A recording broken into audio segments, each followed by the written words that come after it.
You've found AHO Radio. We're authentic human outliers coming together to help heal the fear of being authentic, to bring back genuine human conversation.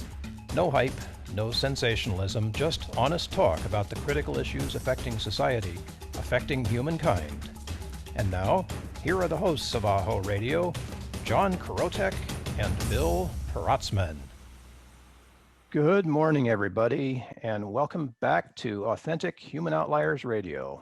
We're here to offer our audience comfort and support for being the genuine, thoughtful, amazing people that you are, to be a safe place to trade ideas without too much judgment, and to model what a conversation, real dialogue, can accomplish. I'm Bill Protzmann, moderator and co-host for today's conversation. Joining us today, we have the co-host of AHO Radio and founder of Green Zone Hero and Hashtag Planet, John Krotec, along with Steve Morrison, creator of The Spiritual Workout, and Dave Brisbin, founding pastor of the Effect Faith Community. Gentlemen, welcome aboard. Thank you. Thanks, Bill.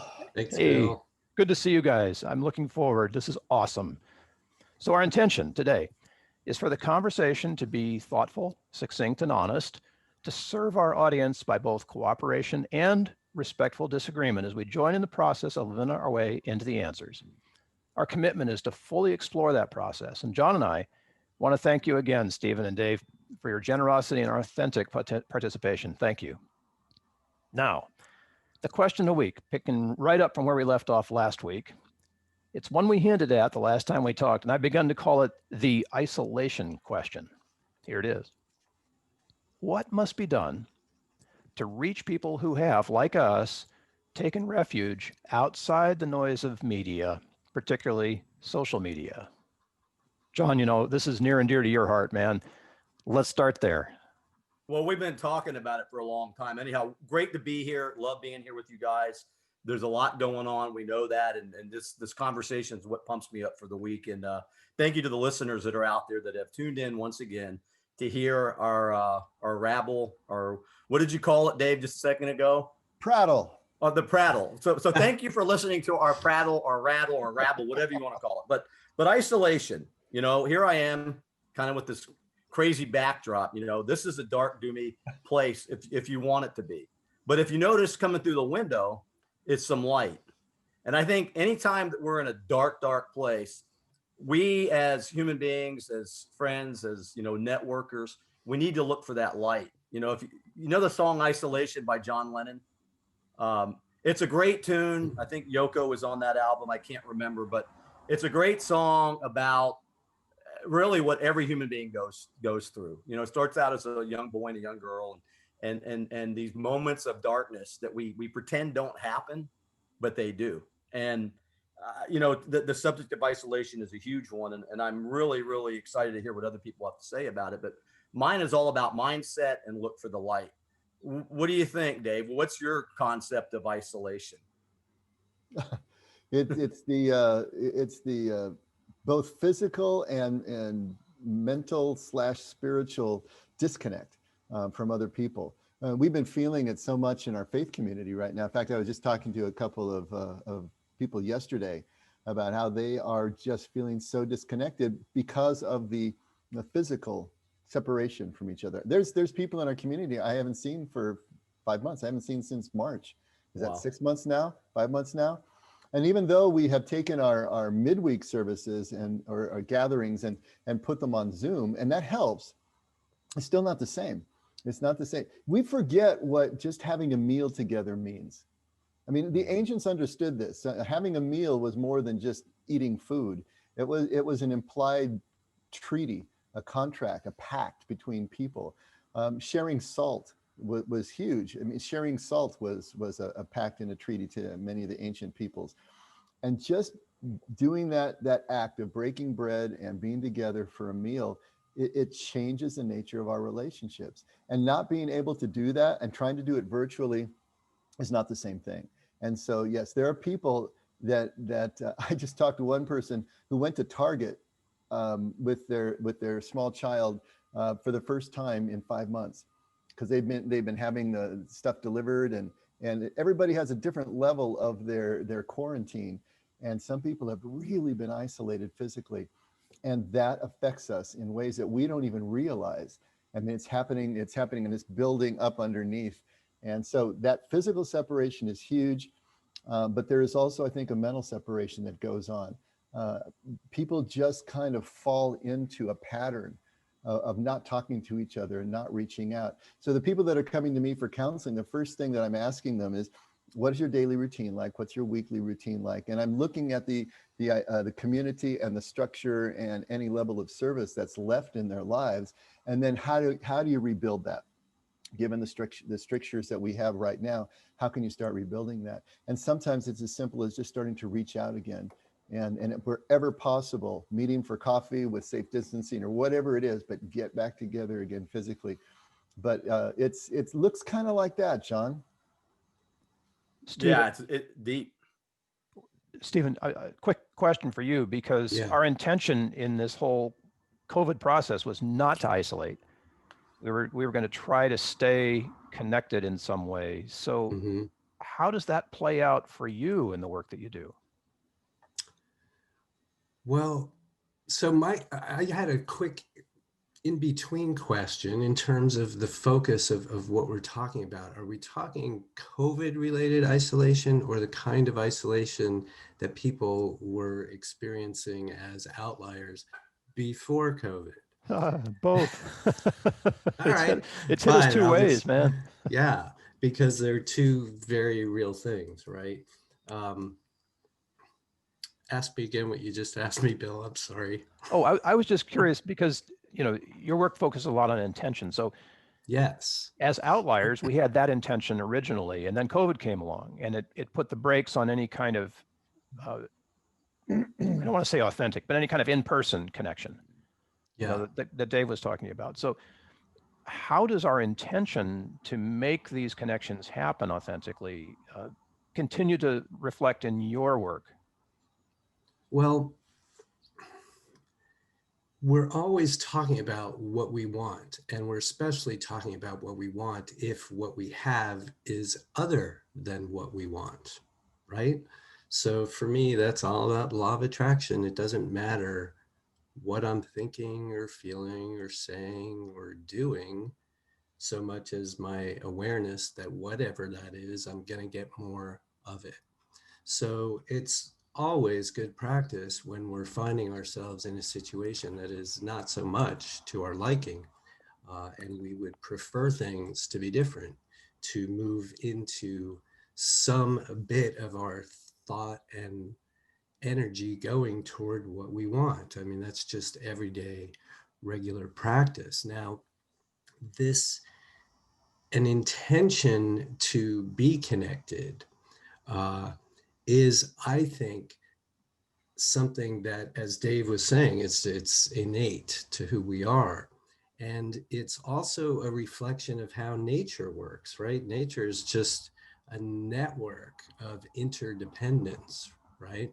So whenever we intend as humans to replicate some version of that, to be with one another, to create relationships and interdependent relationships. I'll depend on you to get this thing going. You depend on me to show up on time, right? It's by mutual agreement. Nobody's imposing anything on us. But our desire to align with that nature of nature, I think, like Dave was saying, is both innate and it's reflective of how and who we really are. So in my own personal work, because I was already doing an online version of it and entrepreneurially focusing on that part this year, when the COVID thing happened, I just kind of sat back and watched the entire world sort of orient itself to what I personally was already doing. And then at some point in this conversation too, I think there's the isolation that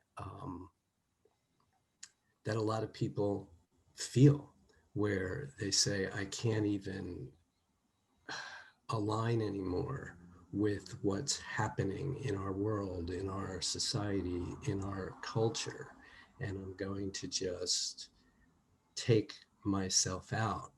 And I think within that general dynamic, there can be very healthy aspects and components and desires and intentions for that. And it can also veer into the exact opposite, to where it becomes an unhealthy way to cope, if you will, with said undesirable activity. I get coping. That's a big one. And I know that there are outliers out there who are way more than coping. There's 4 of us here. Mm-hmm. But the defense against the dark arts, here we go. That's the only thing I can think of is a Harry Potter analogy. But we have to keep that defense up. And at the same time, we have to welcome what we want in. So it's like this paradox of push-pull. Well, Yeah. Go ahead. No. I was just saying that, even the word isolation itself means different things to different people. There's self-imposed isolation. There's isolation that's forced on you. When I look at what Stephen's got on his wall in the back and what David's got in the shelves behind him, and books, knowledge, wisdom, other people's writings and experiences. And 2 books jump out at me when I look at the subject of isolation. One of them is Imposed Isolation in the Hanoi Hilton. And it was a book called Lessons from the Hanoi Hilton by Peter Fretwell, along with some other writers. But he really discusses the concept of isolation and what isolation in those horrific conditions meant to him and how they were able to overcome that. A really enlightening book. I don't know if you can see it. Maybe but it's called Lessons from the Hanoi Hilton. And then the other one about self-imposed isolation that comes to mind is a book by Deepak Chopra, which is a book titled You Are the Universe. And all about empowerment during these times of what you guys have both referenced, all of us, that it is a human attribute or a human event that happens to all of us, as John Lennon pointed out in his song. And so how do we approach that? I like to, the light coming into the window, but I like to read. And I know you guys too. I know Bill's got bookshelf somewhere, but I like to see what other people have gone through and what their perceptions are of isolation and what it means to them. Because we may disagree on stuff, semantics, but there are certain key elements of truth of what isolation actually is. And but we've all hit upon it. I like to think of it again as a mindset. I think it was Dave, or I don't know, maybe it was you, Bill, talking about, we have the power to choose how we feel at any given moment. We can isolate and stay at home, and we can read a book, play the guitar, jam on the piano. We can read scripture, or we can be out in society and still feel somewhat isolated just by a mindset we put ourselves in. So the question you ask is, how do like-minded people find each other? And Steve Morrison just hit on it. The law of attraction. It's a vibrational state that you put yourself in. If my mind stays like this picture behind me, I am totally isolating and walling myself off from the real experience.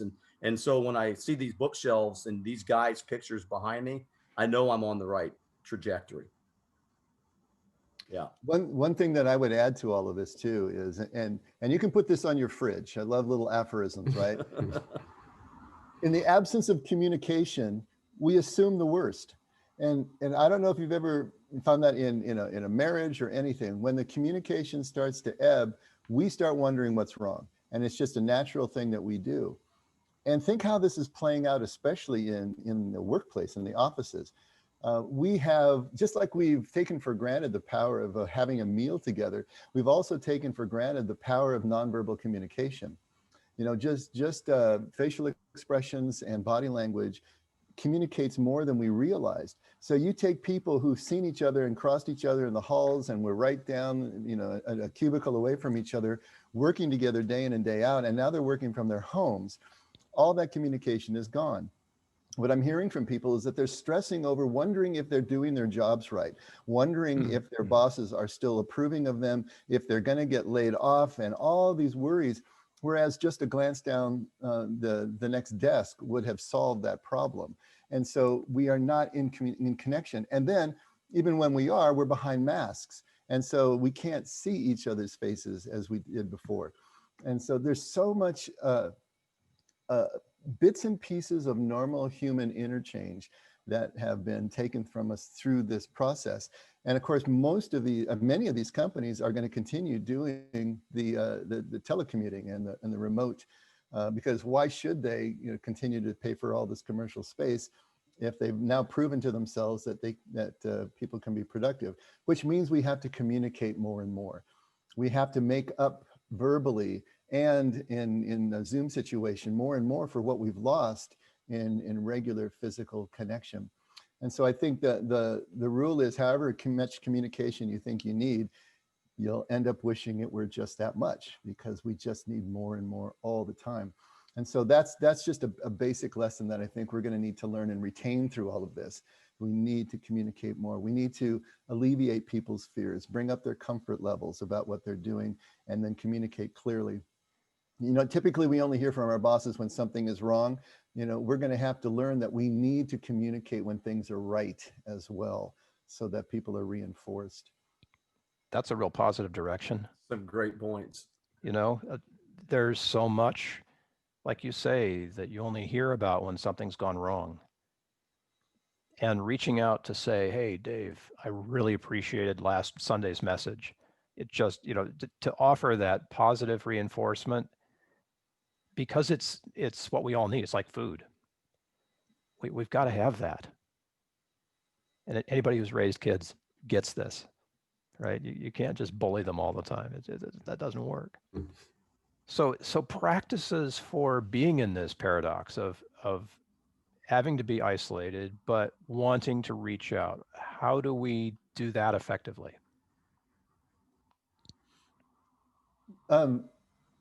There's a lot of different ways. Go ahead there, John. No, go ahead, Dave. Go ahead. You guys are such gentlemen. No. Meditation. I was reading something the other day, and it was saying, where are you at in your life, and why are you there, and how did you get there, and what's wrong? Why does it, like Dave why does something always have to be wrong? Why not, like he just mentioned, why not what's right in your life? And the gratitude thing that Stephen so passionately discusses in his programs, figure out what's right and replicate that. I used to ride my bike like freaking all the time until I got my first laptop. And I say to my wife, what did we used to do before? When did life really start to change? And it started to change when we got our first laptop, 2009. So steadily bike riding went away. The walks to the beach went away. The glass of wine out at the fire pit went away. And we became almost like a subconscious, isolative couple or human beings. And it's like, holy cow. And Dave said it, Stephen has said it, Bill has said it, the importance of face-to-face, not only like this, but you actually have to do the work. You have to make it happen. So I would say reading and meditation for me, when I'm in that dark place or that dark, isolated state of mind. And Dave, this, brother, prayer, a lot of prayer. I'm not trying to proselyte, but prayer to something bigger than me helps me a lot when I'm sitting in that dark room with the light just filtering through, So I'm sure it's different from everybody, but very similar, because we're very similar in genetic makeup. We're humans, we're not Martians, we're humans. It sounds like we're talking about how to solve the problem of isolation. In other words, somebody wakes up one day and realizes, wow, I'm more isolated than I want to be. So it sounds like but then there are people who are isolating because they want to isolate. So it sounds like we're vacillating between intentional isolation and unintentional isolation. Am I getting that right? I hear that. There's a beauty in one and sort of a fear in the other.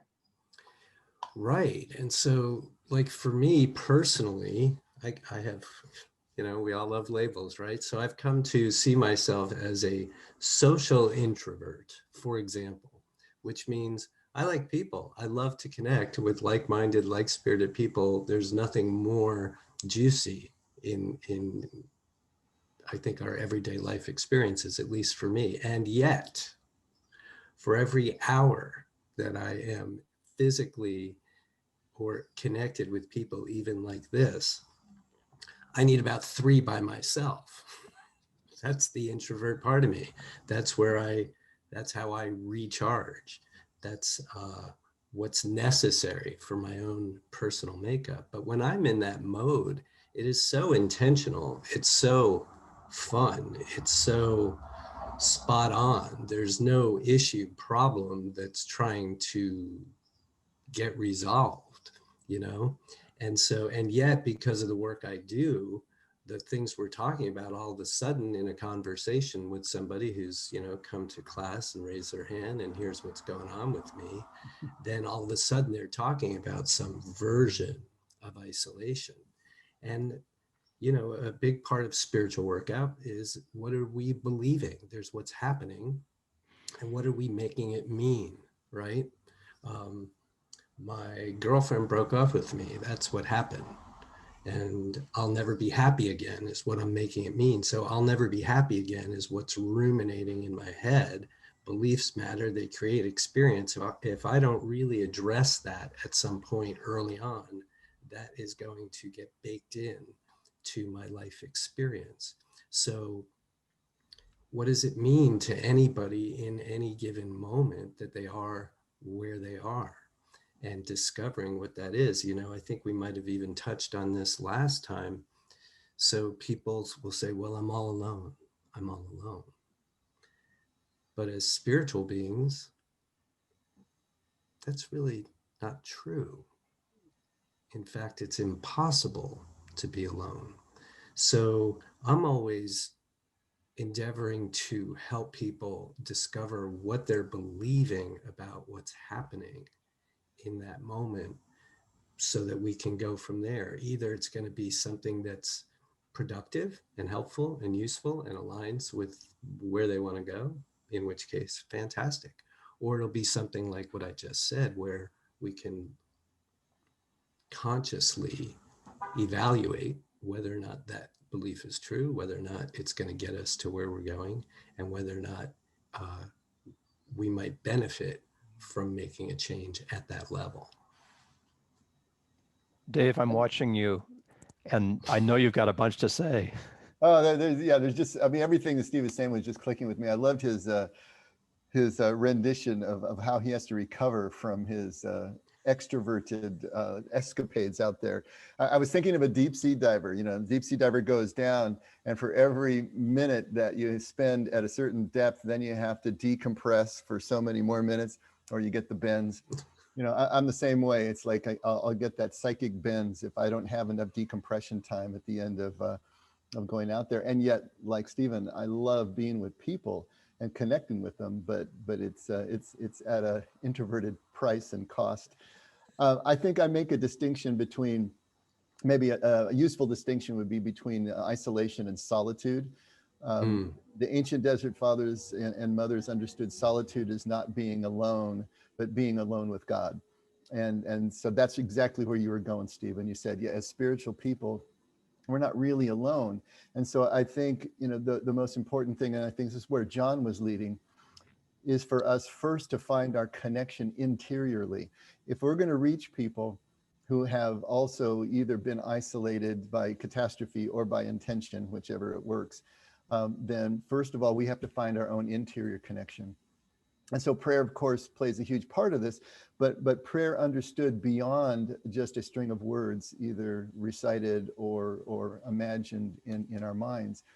And prayer kind of opened up and generalized into an awareness of connection, and a connection with the unseen parts of life, and connection with each other through these unseen bands. I always imagine when I'm on a Zoom conference like this, I see these faces in the Hollywood squares here on the screen, but there are these unseen electronic bands that are going through this invisible network someplace that's connecting us all. And if you really want to take that analogy further, that really is connecting at a spiritual, is in action at a spiritual level with all of us all the time. There is this network that connects us. And if we tune in, we can actually become aware of it. And so that process, whether it is a walk that we take or something that we do, a meditation session, centering prayer, we need to find that internal connection again. And that is a daily practice that is up to each one of us. And from that foundation, from that platform, then we can find ways to reach out.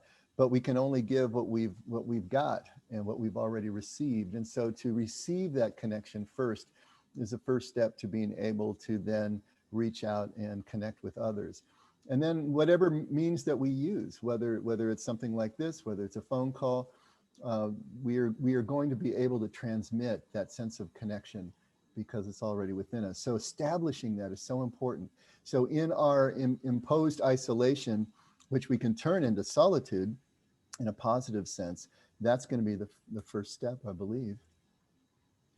I love the idea of solitude. Yeah. Stephen. I just want to add just one piece to this whole conversation, which is if we really believe that there are no accidents, which I do, that there's a reason, a purpose for everything that we experience as humans, then if we collectively are experiencing disconnection, isolation, the kind of not solitude, but the rest, then to me, and based on what we're talking about, the solution is exactly what Dave just described for each of us to be cultivating that for ourselves. Now, for us, it seems like, well, this is average normal, right? But in the work that we're doing, it's like, wow, the worst part about COVID for me is the disconnection from people. So right inside that problem, if you will, is the solution. Well, what do I need to do? What muscle do I have to grow or develop? Who do I have to be? What trait do I have to pull off the shelf and cultivate in order to get there? And if the answer is everything that Dave just described, which is creating, that shift from isolation to solitude, to relationship with source, spirit, and all of that, then that to me is really juicy, exciting material with which to work in this moment of COVID and all that's been going with it. Does that make sense? Absolutely, absolutely. And in a sense, COVID has done a little of the work for us, if we choose to see it that way, by removing a lot of the distractions. I mean, what John was talking about is how he saw certain things disappear because of the electronics that he had available to him. A lot of the distractions that we've used not to experience, express, and grow these solitude muscles, I guess, if you will, the practice of presence, have been taken away for us. And so there's certain space that's already been cleared out that we didn't have to work at. And so if we can say, okay, we've already gone down the path a little ways already, not by intention, what can we build on that? Can we continue on that path and now intentionally take the next few steps to continue to clear out the interior space now? You said it so well, Steve. Some catastrophe hits, you lose your girlfriend, and then the self-talk starts. I'll never be happy again. And so then that gets baked in. And so can we start to clear out a lot of the self-talk that's going on, that was going on before COVID and maybe is only intensified since everything is hit, and realize that this is the process. There always has to be a clearing out and emptying before the filling. And so let's build on this and continue down and really build on that solitude, which is the precursor to the stillness that we're trying to find in our spirit, that will give us the ability, the grace, the gravitas to be able to really reach people and to let them know that they're being reached and that we're someone that they want to reach back out to. I mean, all of that law of attraction that y'all were talking about, that all kicks in, but we have to establish that for ourselves. Could I ask a leading question here? And I'm interested in what all you guys have to say about this. I've got my own answer too, but I'll let you answer it. For someone who's curious, how do you know the difference between isolation, which we're sort of putting around a negative connotation, and solitude, which has a much more forward-focused conversation? How does that resonate? Yeah, Steve. By how it feels. How it feels. Yeah, you guys have touched upon some very important aspects of this, and one of them really is self-cultivation and empowerment. You know, Stephen's talking about vibrational states and getting his batteries recharged. And in a digital, fast-paced, moving world, I feel like there's more. I feel like there's more isolation going on, and more aloneness, and more solitude. And and how do we cultivate that energy? When you're living in a world that rewards extroversion and the outrageousness, and people that are introverted but still have great tools to offer. How do you break through that mold and out of that? So as Dave mentioned, the isolation periods become places of personal empowerment, and places to cultivate energy and fields of energy. And I know we've hit this before, just being around people in the flesh and feeling different vibrational states. I think it boils down also to commonalities. We're all different, but we also have many things that are similar. And how do you, I think Stephen hit upon it. The universe works in magical ways. One of my personal beliefs every day, I think it's number 3, is a belief that the universe is magical, and not magical in a dark, sinister way, but magical in a spiritual way, because anything that really happens dark is just our approach to it. Stephen hit it, man. We're all going to be traumatized by something. Right now, I think the globe is heavily traumatized by a lot. I don't think it's just COVID-19, as Dave points out. I think there's a lot of things going on right now. Social media, the way the state of the world, how people manipulate and communicate. There's a lot to it. And using the tools like we're using it on AHO Radio, this is a great start, because anybody tuning in, listening to us, to the conversation, can see that we're not getting upset. I'm sure we have our differences. We're not, getting on top of each other, my way or the highway. And we're trying to just have a level-headed, decent, sincere conversation about a concept that means so many different things to every single one of us. But John, so I'm going to be devil's advocate for a second, because I love what you said, Stephen. It feels qualitatively different to be isolated versus to be in solitude. But I can pick up any flat thing and get my dopamine fix and feel pretty good, even though I might be getting my dopamine fix off of bad news, basically. So if you build your house on the sand, it's gonna crumble. If you build your house on a solid foundation, it's gonna last. And we've talked about the dopamine hits. I think that all of us are familiar with the movie The Social Dilemma. It's a movie that's just taken the world by storm right now. And it talks about, they even smoked and joked about it in Silicon Valley, that likes was the proverbial dopamine fix, that digital heroin that gets people, yeah, you feel good, but how are you going to feel 10 minutes from now when that spike goes away? So how do we guide people into the right kind of isolation? There's a lot of horses out there. We've got the water's there, but you can't force a horse. It's got to come from what Stephen mentioned earlier. There's got to be a desire. You seriously have to have the desire. Dave can't force me to believe in God. Bill, you can't force me to believe in anything I don't want to believe in. I lead me there, take me there, by all means, but I have to have the desire first. And without that desire, it's pretty tough. And the desire, I can attest from the work I do, is not always top of mind for people. So what do you want is basically the first question that I ask anybody, because I have nothing to offer if I don't really know what you want. Otherwise, I'm just imposing what I think you might want, and what's the point of that? And so I have seen over and over and over again the degree to which people's desires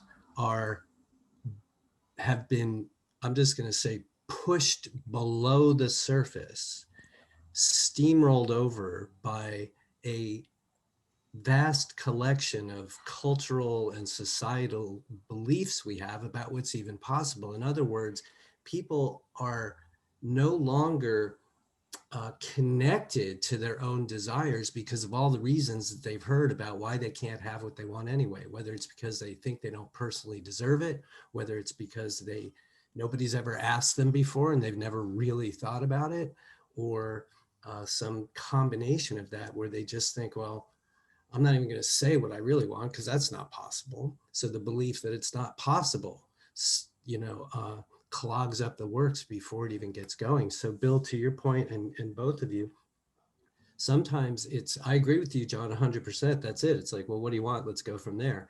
And sometimes that simple question is not so simple. So a big part of my work is helping people. My response to anybody then is, oh, yes, you know what you want. No, I don't. Yes, you do. And it never takes more than 10 minutes, never takes more than 10 minutes to at least for that person to get in touch with, well, oh, yeah, well, if you're going to put it like that or something, where they make that connection. And then that really is it, Bill, because then it's not any of us ever, no matter who we are or what we're doing, imposing anything on anybody.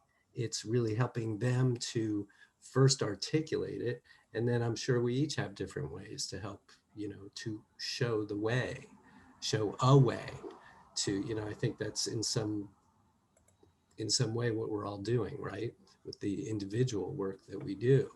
Okay, now I know what you want. Well, I'm pretty sure I have a way to get you there. I know a few other guys who have other ways to get you there. So knowing what you want is critical and not always so So top of Dave, mind. I'm now a guy that knows what I want. I want personal transformation, right? And the rah-rah motivational, positive thinking stuff isn't working for me anymore. So I'm on the road and I want to find something that's deeper than that. The implied question here is for all four of us who are in this business, how do we then connect with people who, like me, need something more? Well, I think the first thing to understand is that when we get underneath the physical things that we want and physical things that we want to do, there's going to be a spiritual component that kind of infuses all of that. And so getting down to the core of it, of the spiritual component, is going to be important so that it'll give meaning to everything else that we do.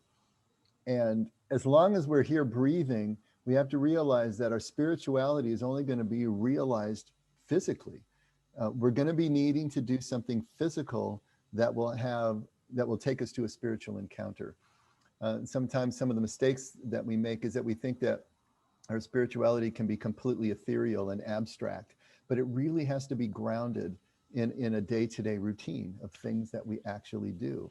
And so if we're going to try to lead someone to this further realization of solitude, the way we're using it, the awareness of the connection of everything, we have to develop an actual structure.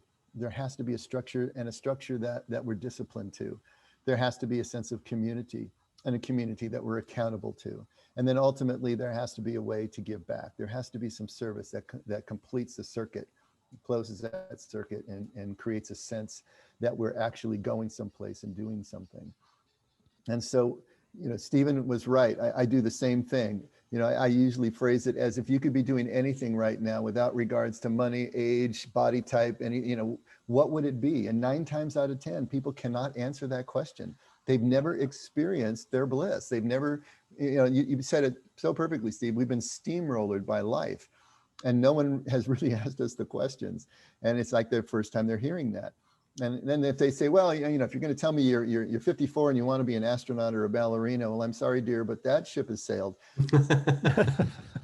But what is it about being an astronaut or a ballerina that is still so attractive to you? And then how do we pull out some of those elements, and how do we take you down that road? And it's always going to be one of a combination of these 5 components of community, accountability, structure, discipline, and service. We have to put those in place and put intentional, daily, small things in place that will start building and taking us where we want to go. And so this is part of the work that I do. It's what do you do when you get up in the morning? What's your routine? Start to analyze that, and now let's create the structure that, just by showing up to, without any real thought to outcome or process or speed of process, you're just showing up to these things and living them in real time. And where is that taking you? And you will notice the progress that you're making almost in retrospect more than you will in real time. or people will notice it for you. They'll say that you've changed, or you'll come into a situation that used to trigger you X and you realize it didn't raise your blood pressure and you did Y.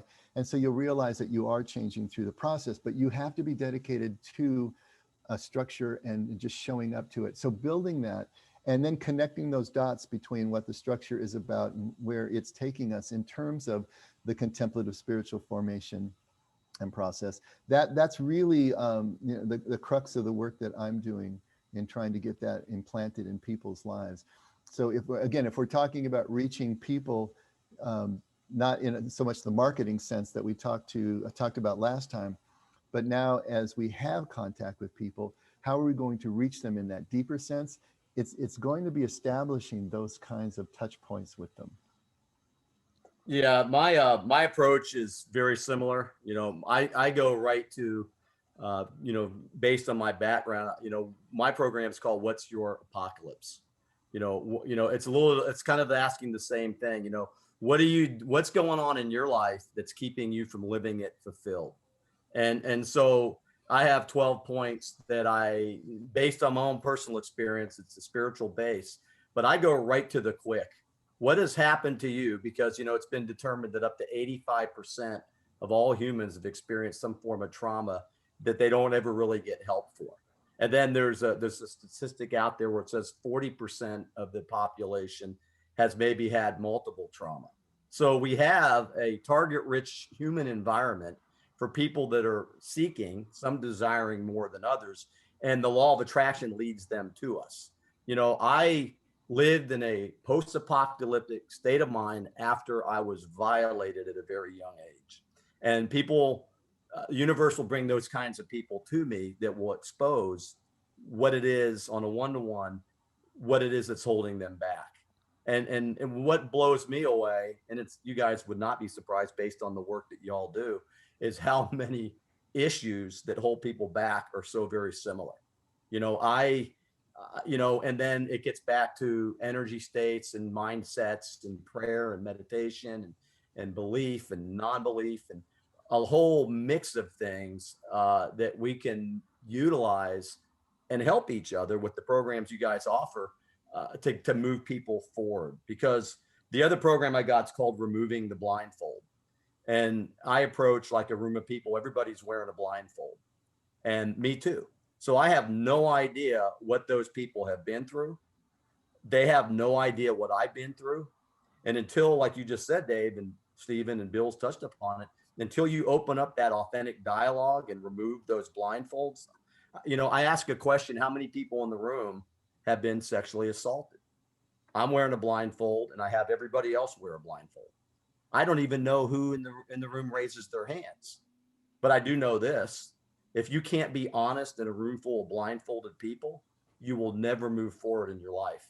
And so when we take the blindfold off and I ask how many people have been honest, and everybody raises their hand, I know in my heart that every single person in that room is looking for something different in their lives to move forward, because that's a pretty impactful exercise that I put people through on that particular program, and it works.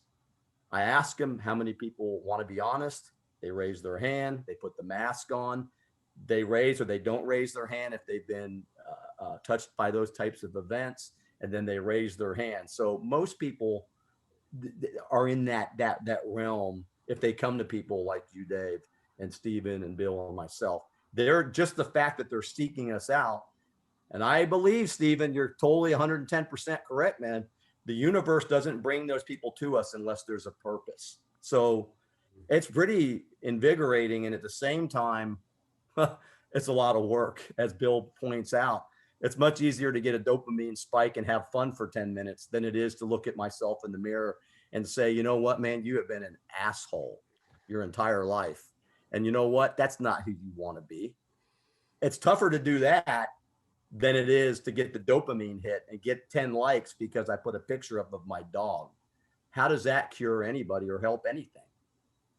Well, right. And if you go for the dopamine hits, then you are always going for the dopamine hits. If you say, I've been an asshole my whole life, now I don't want to do that anymore, yeah, it's going to hurt. You'll struggle and whatnot, but then you will reach a point where that's no longer an issue and you're done and you've moved through it.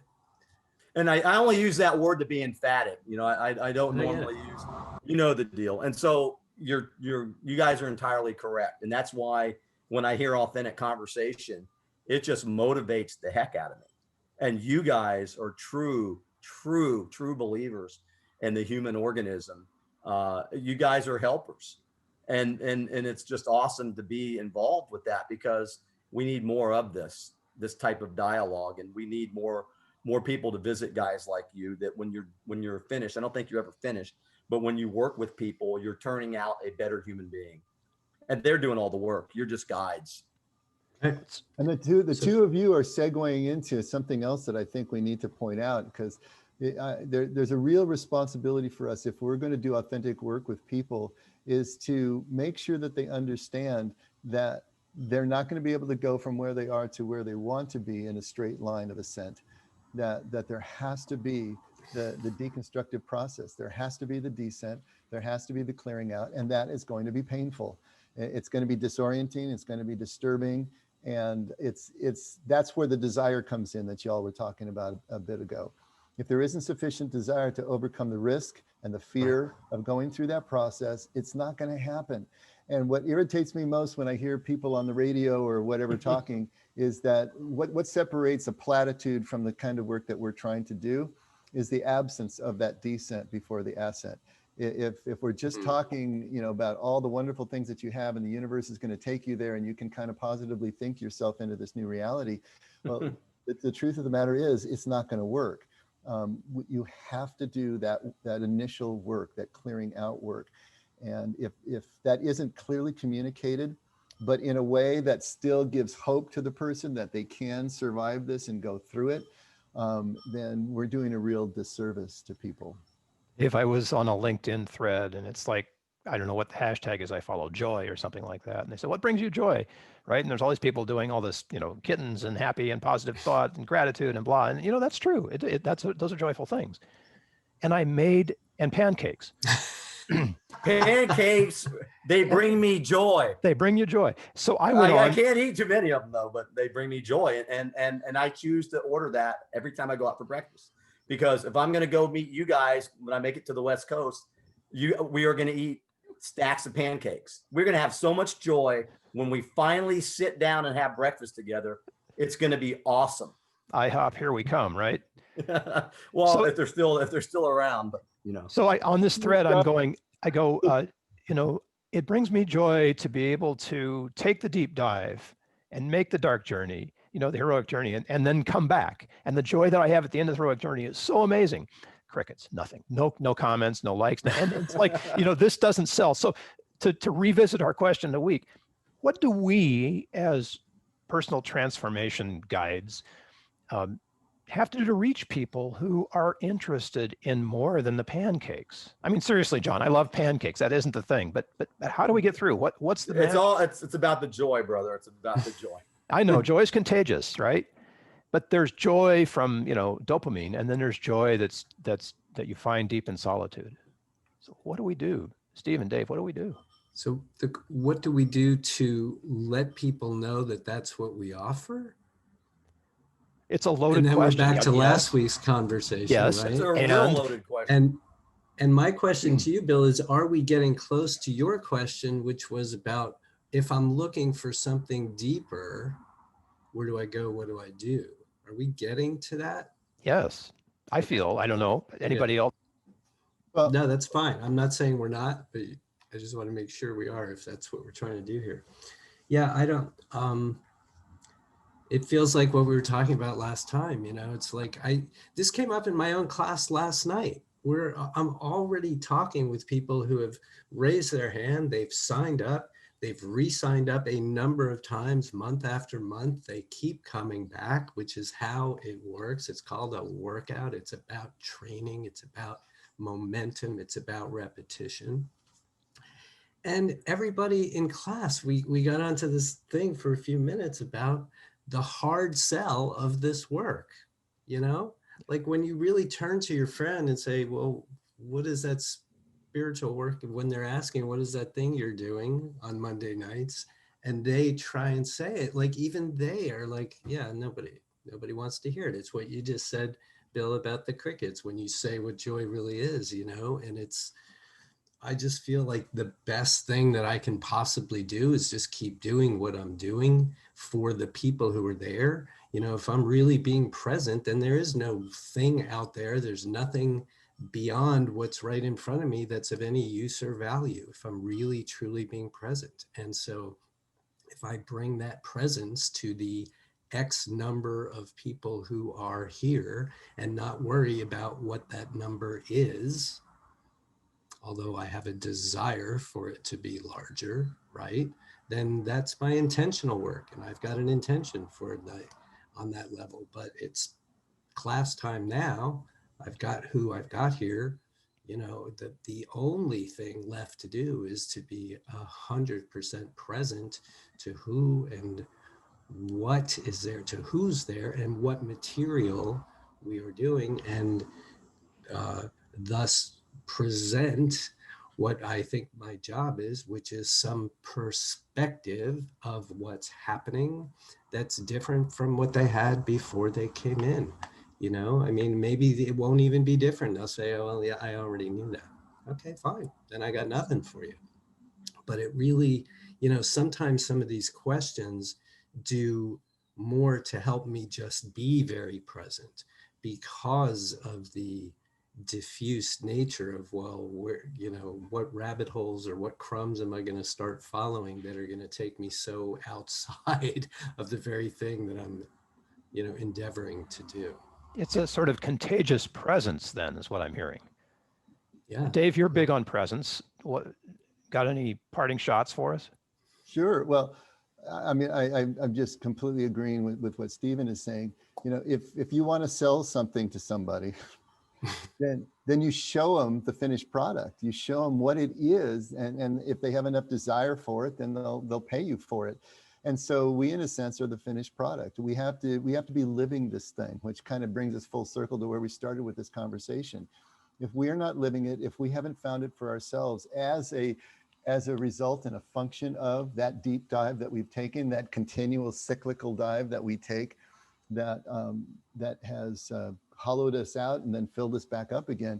If they're not seeing something in us that they really are resonating with and are looking at wanting to have, then we're not going to be able to take them on this, or not take them on the journey, but engage the journey with them.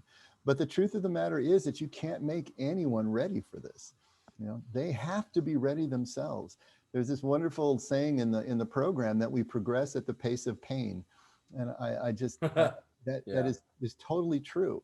Their pain level in life, their desire that outstrips and outdistance their sense of risk and fear has to be great enough that they're willing to do the kind of work that we're talking about. That's why we have to be really straightforward right up front with what this journey really looks like. You know, whether we couch it as a rite of passage or hero's journey or anything else, we have to let them know what it really entails. And that is a buzzkill. That is something that it goes against all the marketing, of course. And so, you know, we have to also be realistic that, you know, our audience is going to be relatively smaller than a lot of other people's audiences that are selling something different, and be okay with that. And so when the student is ready, then we as teacher can actually appear in their lives as someone that they're willing to engage with. And then we have to be authentic and continue to work with people the way that we do, regardless of the impact on our own income streams, you know, whatever it is that we're doing, if we're doing this for a living. And so, you know, there's always that kind of conflict of interest going on. But I think the first and foremost, yes, we have to live it ourselves. We have to be an image of a finished product to the best of our ability. And then we have to really clearly communicate what it is that will take people where they really want to go, and not just give them another temporary dopamine hit. And I think the combination of all that, you know, there are people, we've all experienced it. We've experienced the ones that were ready. We experienced ourselves when we were finally ready. And who showed up in our lives? Who was our teacher at that moment that we were finally willing to listen to submit to, in sense of actually doing what somebody else said that might have been counterintuitive at the time? And then the process continues. You John, know, any wisdom to wrap us up here? Arms well, around you, both brother. well, no, it's all good. And then likewise, you know, it's a big circle here. This is a great group. And all I can say, I'm reading between the lines of what Steven said today and what Dave says and what you say. And what I see really, there's a Beatles song. What is it? All you need is love. Yeah, there you go. Love is all you need. And so what I see with this group of men is a great love of humanity. And so in that great love comes the desire, comes the law of attraction. And what Dave says about living authenticity, and Steven says breathing what he believes in that will help his client base, which is the same humankind that we're all part of.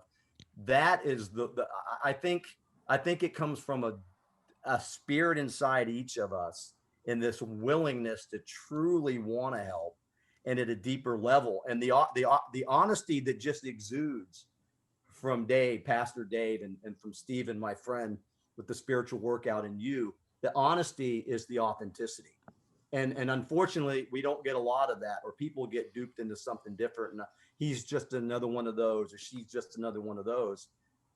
You guys live it, you breathe it, and it shows. And with that, the universe will reward those people to come to you, and will reward you to have those people come.